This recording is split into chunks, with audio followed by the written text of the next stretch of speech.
Well, first of all, thank you very much for having me along to talk to you this evening.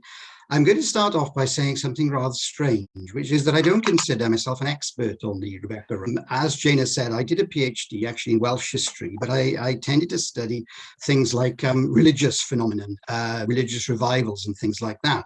But I'd always been interested, obviously, in the Rebecca Riots and in Chartism. Since I retired, what I thought I would do is to take my interest in the Rebecca Riots lockdown. I actually took my wife, I'm not sure how thrilled she was, but I took my wife on a tour around Rebecca territory and took some photographs and learned a lot more about it by actually visiting the geographic locations, which is quite interesting. So with that sort of caveat, so you'll understand that I don't consider myself an expert, but if you like, in this area, I think I'm a sort of passionate amateur. So let's see how we get on. Now, the Rebecca Riots, as you may or may not know, took place in the sort of 1830s, 1840s. And I have here on the slide two definitions, if you like. One is from Wikipedia, which is always a place to start, I think. And that's very factual. It says the Rebecca Riots took place between 1839 and 1843 in West and Mid Wales. They were a series of protests undertaken by local farmers and agricultural workers in response to perceived unfair taxation. That's fair. Can't argue with that. But then a contemporary at the time, a social theorist called Harriet Martineau, described them as the strangest series of riots that has occurred in our time. And if you think about that time, early 19th century, in the wake of the French Revolution, there were lots of riots, but for Harriet Martineau, the Rebecca Riots were the strangest series of riots that has occurred in our time. Now, there's been an awful lot written about the Rebecca Riots, and I've listed some books. There are others there. Possibly the most well-known, I think, is The Rebecca Riots by David Williams, written in 1955. It's probably the standard text. And then more recently, in 2015, an excellent book by Rian Jones called The Petticoat Heroes, Gender, Culture and Popular Protest in the Rebecca Riots, which is a modern interpretation. And there's even actually a film called Rebecca's Daughters, which starred Peter O'Toole and Jolie Richardson, and was actually, I think it was on release in sort of 1992, but the screenplay was actually written by Dylan Thomas, of all people, in 1948. And I haven't been able to check this, but I have seen it written down that that's the longest period between a screenplay being written and a film being actually released that there's ever been. Now, I've seen this film, and it's interesting up to a point, but I must admit I didn't think it was a great classic or anything. When I gave this talk somewhere else, I mentioned that, and it turned out in the questions after that somebody, this is actually in Caerphilly, somebody in the Caerphilly audience had actually been an extra in this film. So I wish I hadn't been quite so critical about it after that. But anyway, the point I'm making is that there's a lot been written about the Rebecca Riots, and there's a lot of novels as well. And that, again, this is in my view, but I think the most well-known would be The Hosts of Rebecca by Alexander Cordell. So it's captured the imagination of many people. I think that's the point to make. So what I thought I'd do is to just look at the background to the Rebecca Riots, as I understand it, what happened, perhaps what were the key events, something I've been very interested in, the press coverage at the time,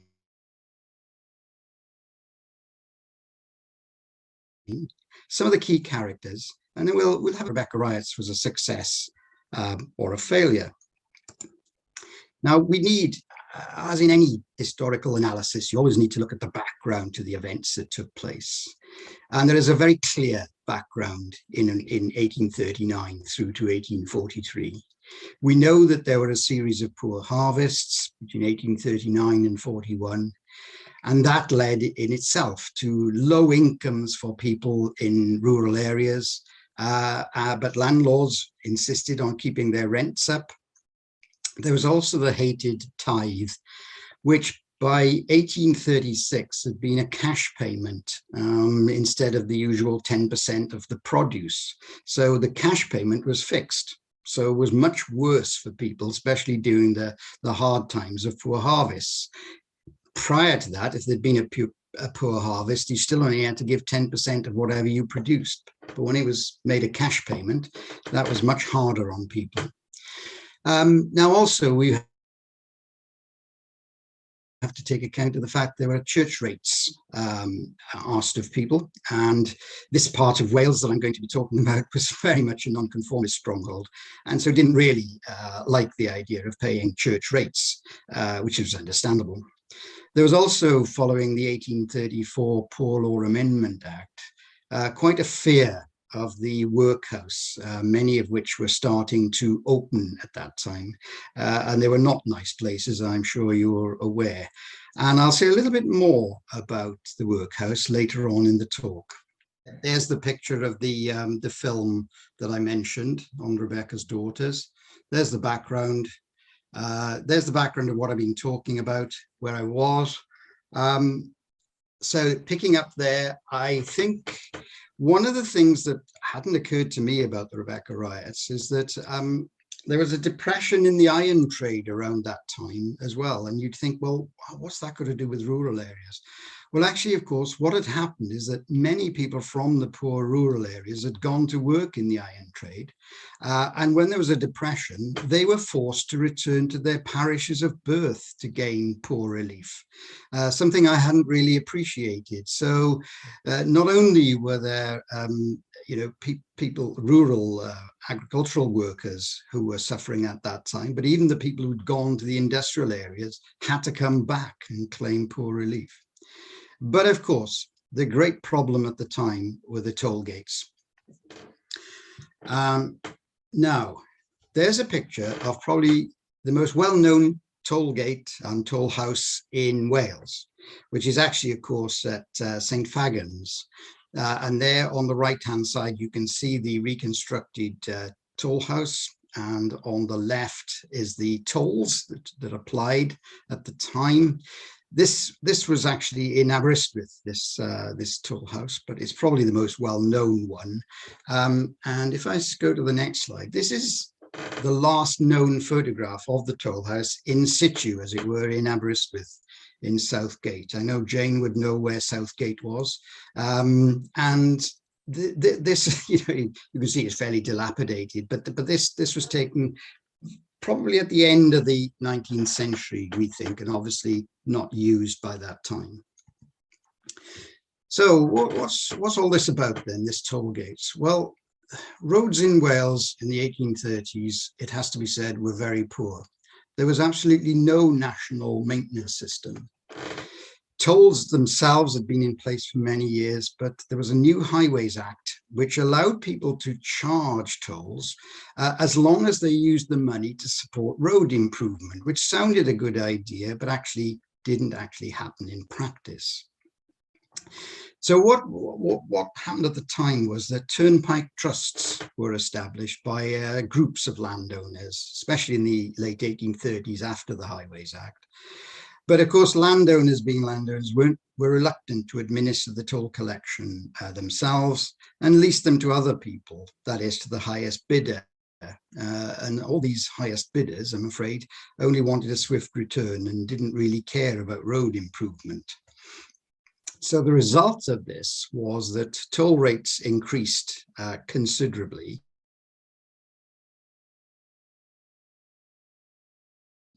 And the toll gates themselves, which became symbols of deep hatred. And if you go back to the agricultural depression that was happening at the time, this is all building up quite a picture of real social difficulty at the time.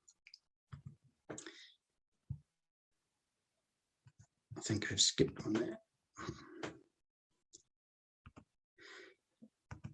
Yeah, it won't allow me to stay on that. Right.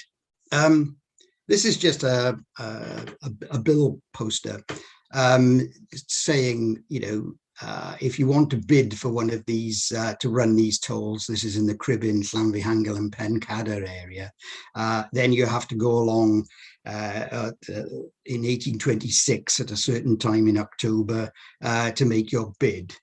So just showing this sort of thing was happening all the time. That's 1826, that's a little bit before this time. Nevertheless, the point is the same, that, you know, as long as you were willing to take this on and collect the tolls, you obviously had to pay the landowners, but you also were able to collect significant amounts of money for yourself.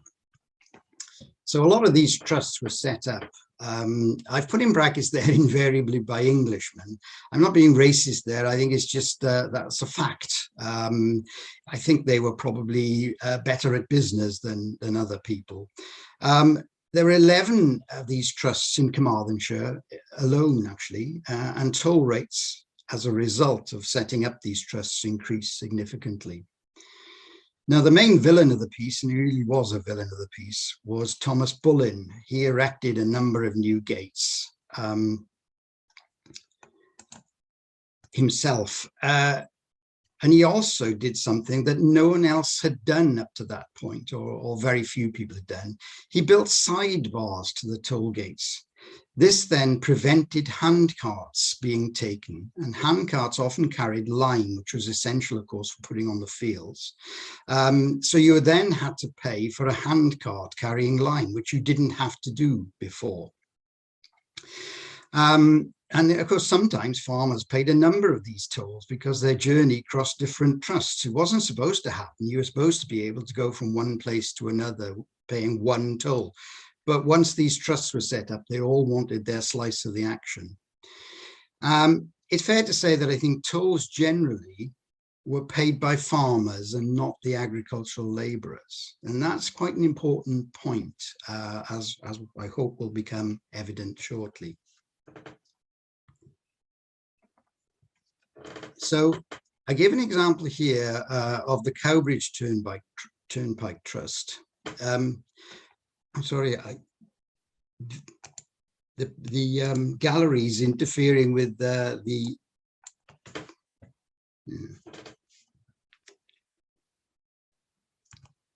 there we are.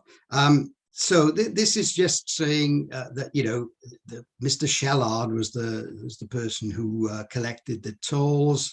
There's a statement about how much it cost, but then there's also a statement that generally people take it another way and avoid going through the toll gates at all. Well, I think after, and certainly, you know, certainly in the Carmarthenshire, Pembrokeshire area, that was much more difficult to do because there weren't other ways of going. So I think that's why perhaps there were no Rebecca riots in the Cowbridge area. I suspect also the agricultural land was far better and it was much easier to make a living. So what happened then in West Wales?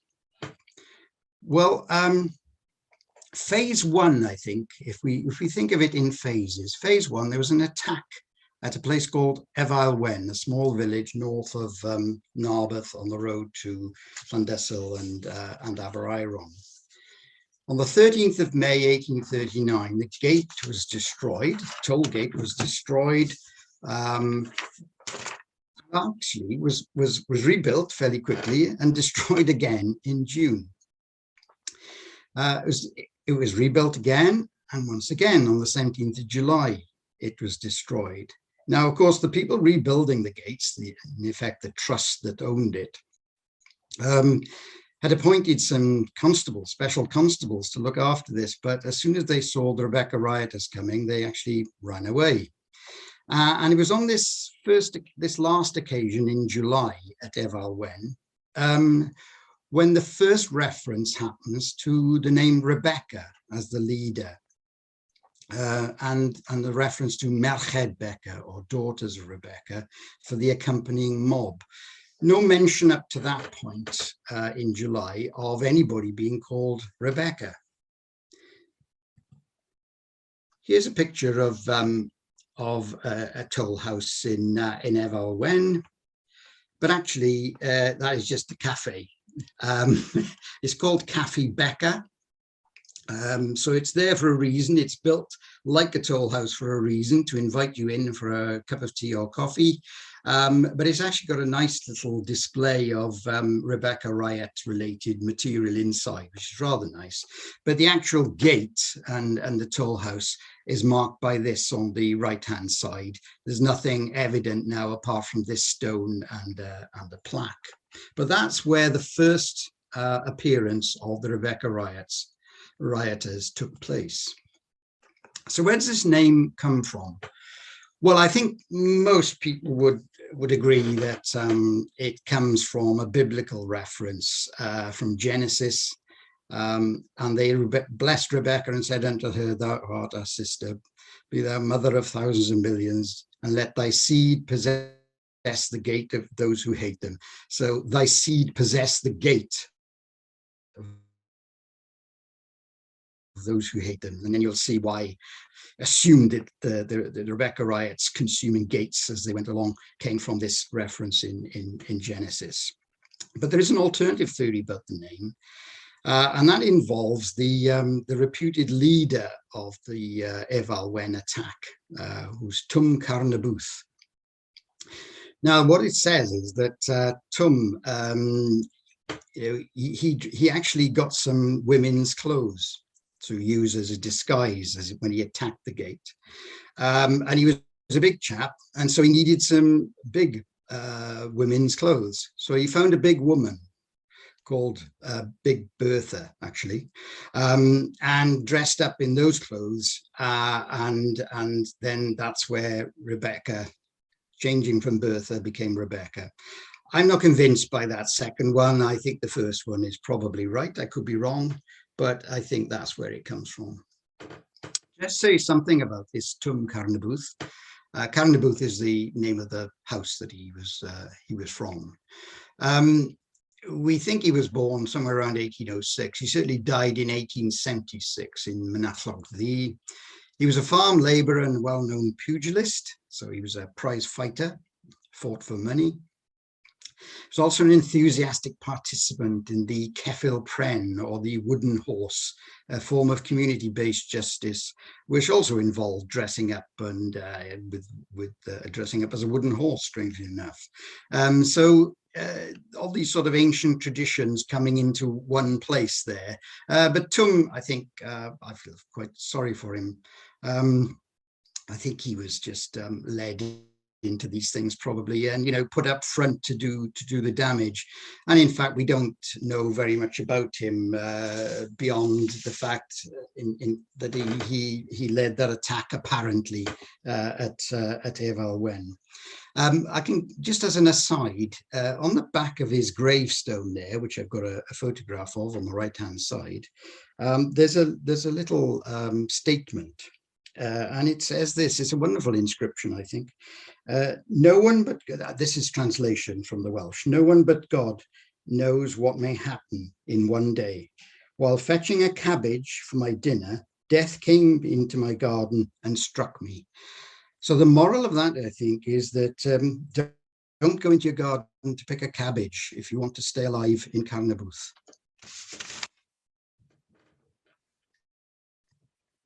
Okay, so as far as the Rebecca riots are concerned, then it went very quiet for quite a while, actually, until 1842. But then on the 18th of November, 1842, the gate at the Mermaid Tavern, St. Clair's, was attacked. Had only been erected by the famous Thomas Bullen, only been erected in October. He'd also erected a gate nearby at Pwll, but this was also destroyed. All the gates were re-erected, but on the 12th of December, gates in and around St. Clair's were destroyed. And soon after that, attacks spread up the Teifi Valley, Llandyssil and Abereiron. And by March 1843, it was believed that every gate of the Whitland Trust had been torn down, Whitland being on the border between Pembrokeshire and Carmarthenshire. So there's a lot going on. There's a lot of gates being destroyed here. I'll obviously say more about why that was as we go along. This is actually a sculpture. I don't know if anyone's ever been to St. Clair's and seen this. It's in the middle of the town. It's a sculpture or recognizing the Rebecca riots. I think it's rather impressive, actually. So I couldn't help but take a photograph of that. Well worth a visit to St. Clair's if you are interested in the Rebecca riots. And I just thought I'd give this quote, really. Pat Malloy is someone who used to be a chief constable, I think, who wrote a book on the Rebecca riots, as I mentioned in that earlier slide. And here he outlines what it must have been like, and I think it's quite accurate, really. So he said the leader of the black-faced mob outside was a huge and frightening figure, seated upon a large horse, bundled up in what seemed like several layers of women's nightgowns or petticoats, his black smeared face topped by a nightmarish wig hung with ringlets. He waved a sword in the air, and his followers responded by shouting, "Hurrah for free laws, gates free to coal pits and lime kilns," to a cacophony of horns, bugles, flutes and drums, while 100 arms stabbed the air with a profusion of axes, sledgehammers, crowbars, scythes and sticks. And that, I think, is a fairly good description of what it was probably like. So we now move on to phase 3, and there are little bits of gaps between all these events, but the phase 3 has often been described by historians as midsummer madness. So in the summer of 1843, the focus shifted further east and went towards more of the industrial areas around Pontarddulais and Llanelli. In July 1843, the Bolgoed and Sandy gates were destroyed. A greater degree of violence became evident here as well. This was the time when the first and only fatality occurred at Hendy on the 7th of September 1843, when a young woman tollkeeper, Sarah Williams, was shot. Now, apparently it was accidental, but nevertheless she was shot and died as a result of her wounds. And strangely enough, no one stood trial for this, but I'll say a little bit more about that later. And there's the memorial to poor Sarah Williams, who was killed during an attack on the Hendy toll house. This, I think, leads to a point I'll probably come back to later on, which is, how Rebecca riots are remembered in this part of Wales. It really is part of the folk memory, and they take great pride in it. There's a photograph of a memorial to the attack on the Pontarddulais toll gate. It was destroyed on the 6th of September 1843 by the daughters of Rebecca, led by John Hughes, better known as Jack T. Isha.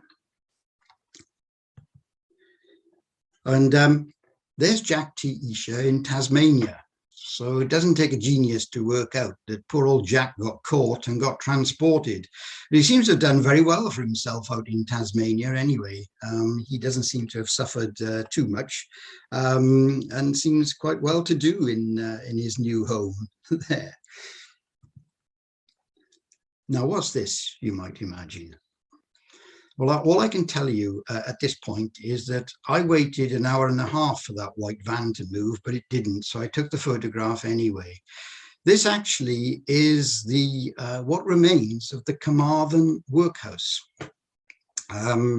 It's a very sad building now, but it's still there. I don't know what proposals there are to change it or what, but I will say something more about that now. That's an earlier photograph from the other side, as it were. It's not a particularly pleasant looking building.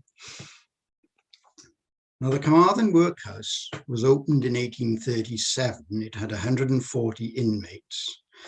But on the 19th of June, 1843, there was an announcement beforehand. A large gathering, a crowd, came to Carmarthen.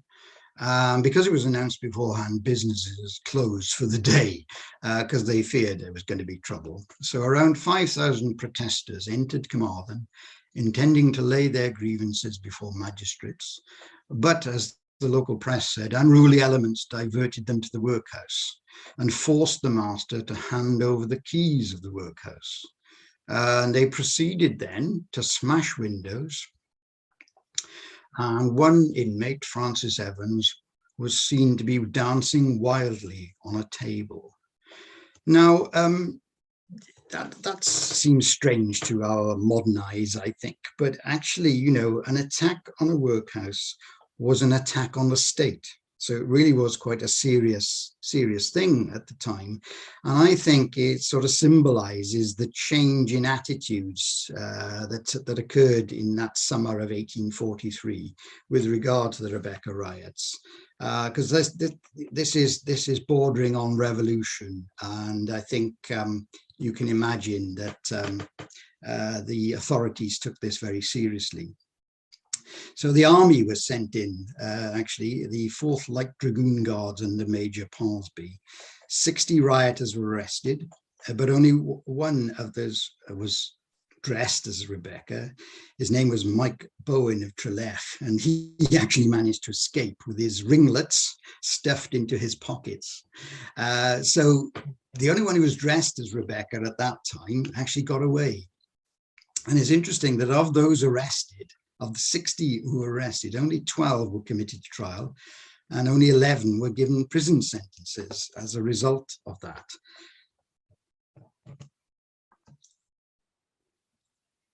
Now, I think the authorities were getting increasingly alarmed. You know, apart from attacking toll gates and destroying them, a lot of threatening letters were being sent to landlords.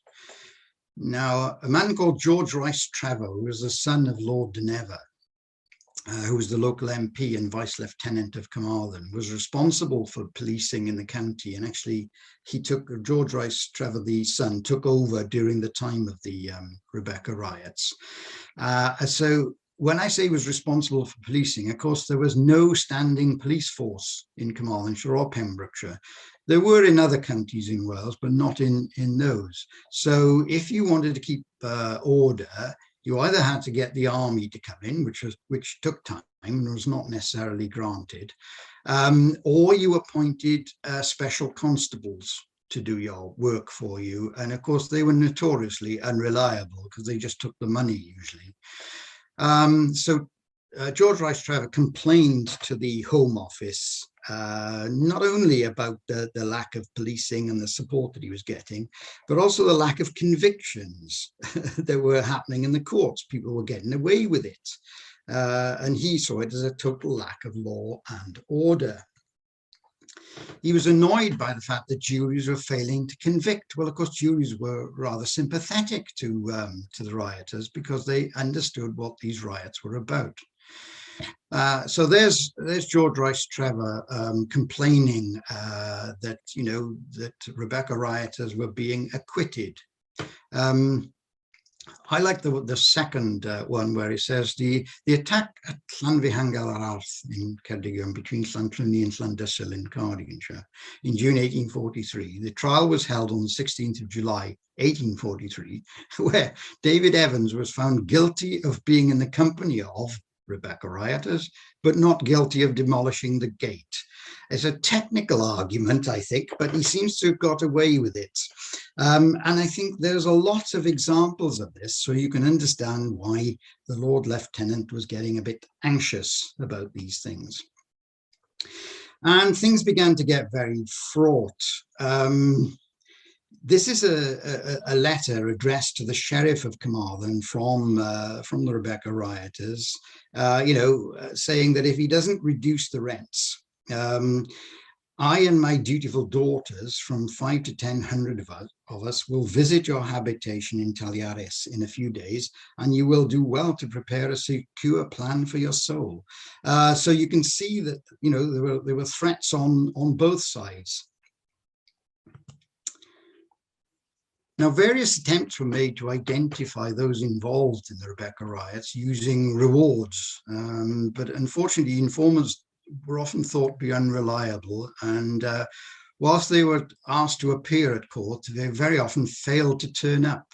One of the local landowners, Edward Lloyd Hall, who in fairness did express some sympathy for the cause, but not with the actions of the Rebecca rioters, he tried to invoke the religious argument, especially as far as Cardiganshire is concerned, because as he said, is this the peaceable county that has done so much, if not more, for the cause of religion than any other county? Well, yes, indeed. Cardiganshire was in fact a nonconformist stronghold and had done a lot for the cause of religion.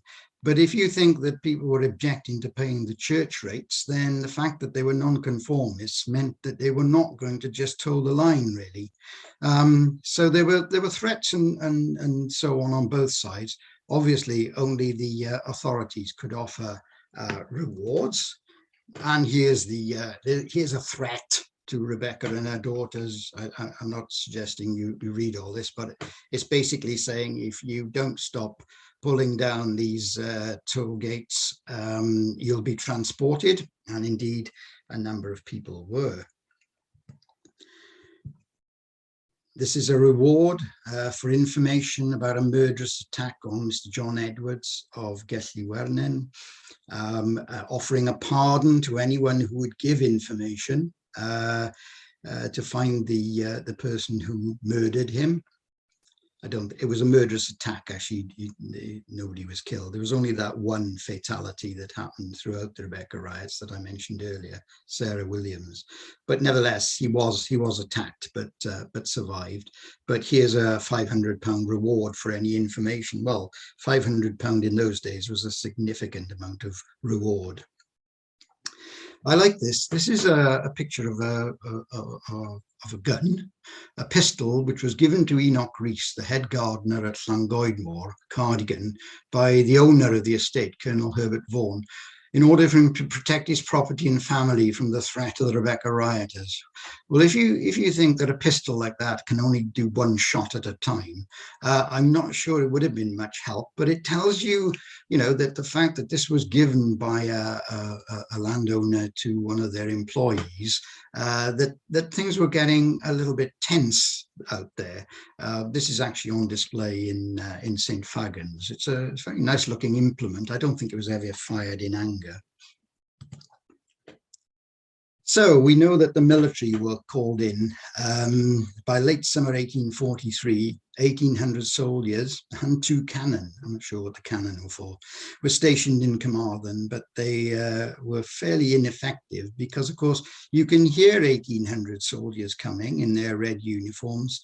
And so Rebecca rioters were quick to get away, and there was very little counterintelligence that you could come by because people were sworn to secrecy and not prepared to say what had happened.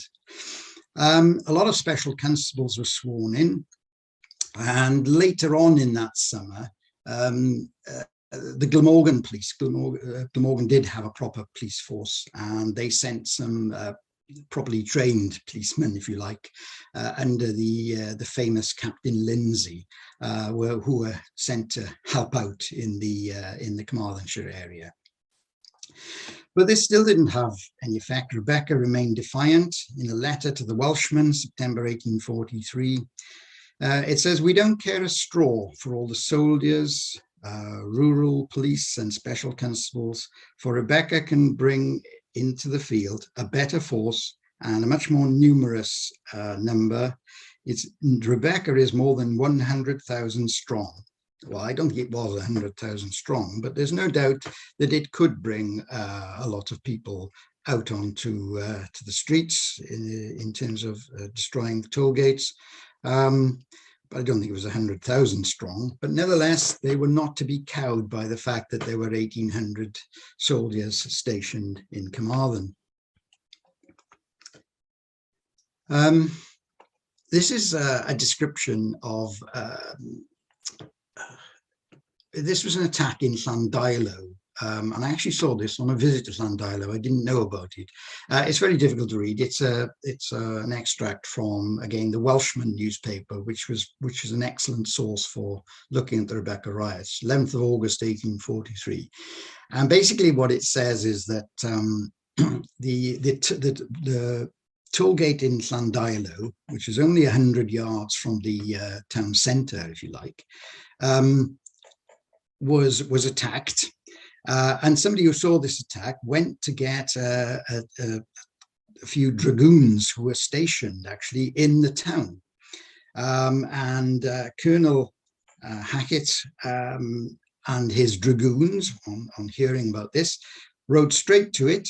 Probably very quickly they got there, but of course they found nothing. No evidence apart from a broken toll gate.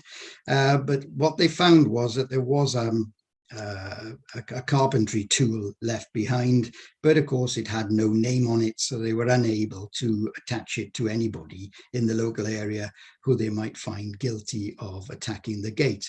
And this was the problem. This was the problem for the soldiers. A, everybody could see them coming, they knew where they were, and B, nobody was willing to give information about it. And it's quite strange, because normally in these situations, you would find people willing to do anything for a few pounds in their pocket and would give that sort of information, but didn't seem to happen with the Rebecca riots. I want to say something very quickly about the press coverage, because I think this is quite an important point. The local press were mostly antagonistic, but there were some exceptions. They always printed letters from the supporters of the rioters, but if you read the editorials, they were very much against it. Strangely, the national press was a little bit more sympathetic. A man called Thomas Campbell Foster from the Times was sent to the area for 6 months, and he was sympathetic to them. He saw the riots as a battle between the oppressed, the abject and the cringing, and the oppressive and the tyrannical. And I think that's quite a telling statement, because it's probably how the locals saw it as well. So the London newspapers were intrigued and generally sympathetic to the cause and causes of the Rebecca riots. Obviously, they weren't always happy with the tactics that the rioters employed, but that was in contrast, really. The national press was in contrast to the local press there. And here's some pictures of the rioters. This is the Illustrated London News in 1843, fairly well-known picture, I think. This is another one, and there you see the tall hats being worn by the rioters, mainly as a disguise. I like this one. This is Punch 1843, and what I like about it is that it's got references there to the church rates, the poor law unions, the poor law, the tithes, and hidden away there on the far left of that picture, you can probably see a face. And up above, you might not be able to make it out, but it says Robert Peel, who, of course, was the Prime Minister at the time. And the idea of this was that he was watching from afar, but not getting too involved, which, of course, was the charge made against him at the time. But I think that's a very evocative picture from Punch, because I think it captures what the riots were really all about. And I just throw that in. That's, again, a picture of the Rebecca riots, but actually in a French magazine, L'Illustration, 1843. So, news of these riots, although they were very localized, was getting around. And of course, the French loved their riots anyway, so they took it up with great aplomb. So the rioting began to wane in the autumn of 1843. This was due to a number of factors. One, the arrival of Colonel Love, who was sent by the Duke of Wellington, who was the Home Secretary, and coincided with the general waning of the protest, but I think his appearance as a proper soldier. He was a veteran of the Peninsular War and instrumental already in quelling the Merthyr riots of 1831 and the Chartist Rising in Newport in 1839. But although he was a hard-nosed military man, he actually had some sympathy for the rioters, and he believed there was great maladministration in operating the toll gates, and he called for an inquiry. So by October 1843, we've seen that the riots were waning, and many of the more criminal elements had been captured and sentenced to transportation. There were a few sporadic attacks on gates that autumn in Glamorgan. Actually, I've found some in Tonnerefal, Groesfine, Llantrisant, and indeed in Pontypridd. Although from the local press, it appears that the attack in Pontypridd was more caused by late-night revelers than by Rebecca rioters. But it was nevertheless an attack on a board showing what the toll rates were in and around Pontypridd at the time. So things began to change into the autumn 1843. There was a lot of meetings, large meetings held, and they were demanding change rather than the direct action of attacking gates. This is a plaque commemorating a very significant meeting attended by 3,000 people rather, and the outcome of that great meeting at Mynydd Sulen was a petition to Queen Victoria. Obviously, nothing happened as a result of that, but I'll come on to what did happen as a result of these things. Just very quickly, a couple of key protagonists, but I stress they're not leaders because no one was ever found to be a leader of the Rebecca riots. They were very good at hiding that. So there was John Jones, better known as Sioni Sgiborfawr, drunkard and barefist fighter, engaged by the rioters to attack the gate at Pontyberem, 1843, arrested in September for shooting his neighbour, nothing to do with attacking a toll gate, and transported to Tasmania, described by a contemporary as dim-witted and an inebriate ruffian. And David Davis died Cantor at Treguff, Llancarvan, which is not very far from where I live now, who worked as a farm labourer, but he also composed songs, and I think he was quite talented in many ways. But like Sioni, he'd been hired to attack the toll gate at Pontyberem. He was arrested near Llanelli and again transported to Tasmania. So these people were transported, and they were tried and transported, but they were actually not really the leaders. They were just people who were hired to do it. Now, here's a man who I think who was involved, but you don't always know it. This is a man called Hugh Williams, solicitor and political activist, born near Machynlleth as it happened, solicitor who practiced in Carmarthen and London. He was very friendly with Chartists and defended the Chartists, but he also defended the Talog rioters, Rebecca, and the Pontyberem ones, and Pontydulais ones, and with some success. He was the one, I think, who probably drafted the petition to Queen Victoria and addressed these large meetings. We don't know that for certain, but it does seem likely. And the authorities subsequently monitored him very carefully, but he was never charged with anything. I think his role may be exaggerated, since he didn't really condone acts of violence. But I think he was certainly involved in drafting their letters, because I don't think some of these people could have drafted the kind of letters that were sent to people without some educated lawyer type helping to do that, and certainly not a petition to Queen Victoria. So my point in mentioning these people is that we still don't know who the leaders of Rebecca riots were. Indeed, if they had leaders, they seem to have been fairly just quick off the mark. And once it got round that, Rebecca, you dress up as a woman and see if you can destroy gates. And there wasn't that much organization in many ways. They were off the cuff riots.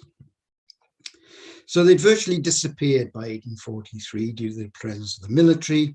And interestingly enough, a royal commission was established to look into the whole matter of tolls and toll gates and so on. And normally royal commissions took years and years to come to fruition, but this one was done very quickly. Just as part of the aftermath, there were other riots called Rebecca riots much later in the century, in the 1860s, for example, to do with salmon fishing on the Wye in Radnorshire. I think this is just, harking back to the time of the Rebecca riots. And even in 1910, the horn used to summon the daughters of Rebecca was sounded at Talog Carmarthen to announce the arrival of the Liberal candidate for the general election of 1910. And so it stayed in people's memory. So was it a success or a failure? Well, I think it's fair to say it did very little to improve the plight of labourers, and rural poverty remained. Some injustices were corrected. Some farm rents were reduced, and toll rates were certainly reduced, mainly as a result of the Royal Commission, which reported and then led to the Turnpike South Wales Act 1844, where a lot of trusts were consolidated, rates were simplified, and the hated toll on line was reduced by a half. So that took away one of the most obvious things that the rioters were concerned about. It didn't end poverty in any shape or form, but it certainly helped. And, you could say that not many riots resulted in a very quick turnaround of a Royal Commission and an act to be passed, which was generally sympathetic to the cause of the rioters. So it's certainly true that roads improved as a result, because the Highways Act was applied then, so that tolls were used to improve the roads. Interestingly enough, the last turnpike gate in Wales ceased operation as late as 1895. And the other thing that happened is that police forces were established for the first time in West Wales, in Carmarthenshire and Pembrokeshire, and there hadn't been proper police forces up to that point, but the Rebecca riots, I think, had caused the authorities some alarm, and they therefore set up these police forces. So we could say that the Rebecca riots was a community in action, a community uprising. Women, men, old and young, and children were involved. In fact, one old lady had an altercation with somebody called Captain Napier. This was in Pontarddulais, I think. And the local newspapers reported the altercation with the old lady with the frying pan, because she chased Captain Napier out of the house with a pan, which takes some doing, I think. He did go and didn't come back either. I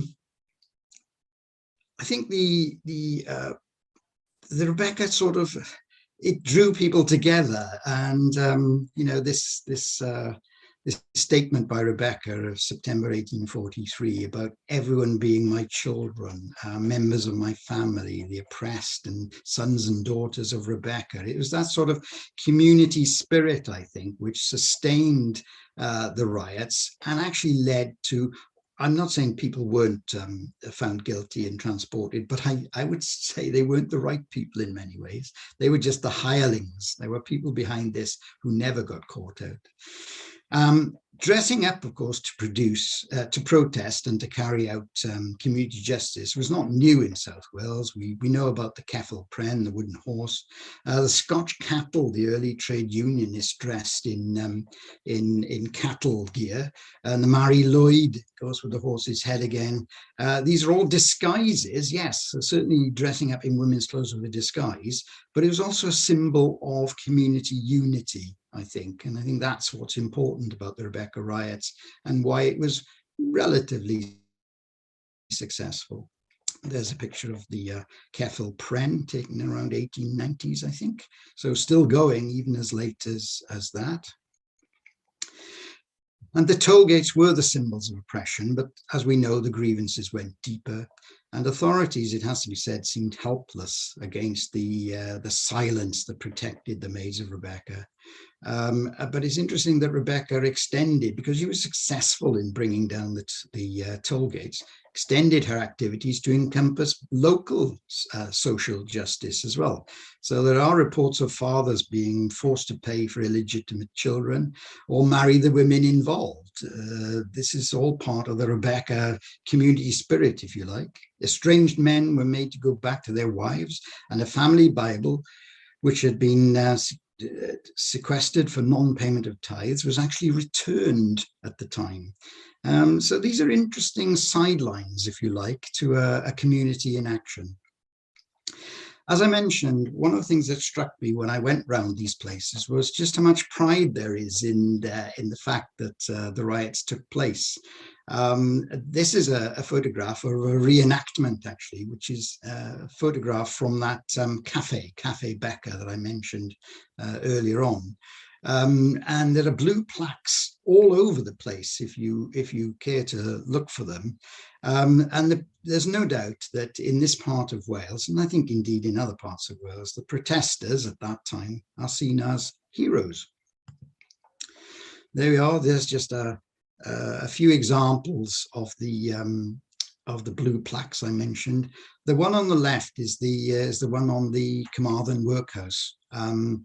And I think I should have a medal for taking that, because it's really high up, and I had to get into some really difficult positions to take that photograph, which I'm not sure is quite how blue plaques are supposed to work, but there we are. We got there in the end.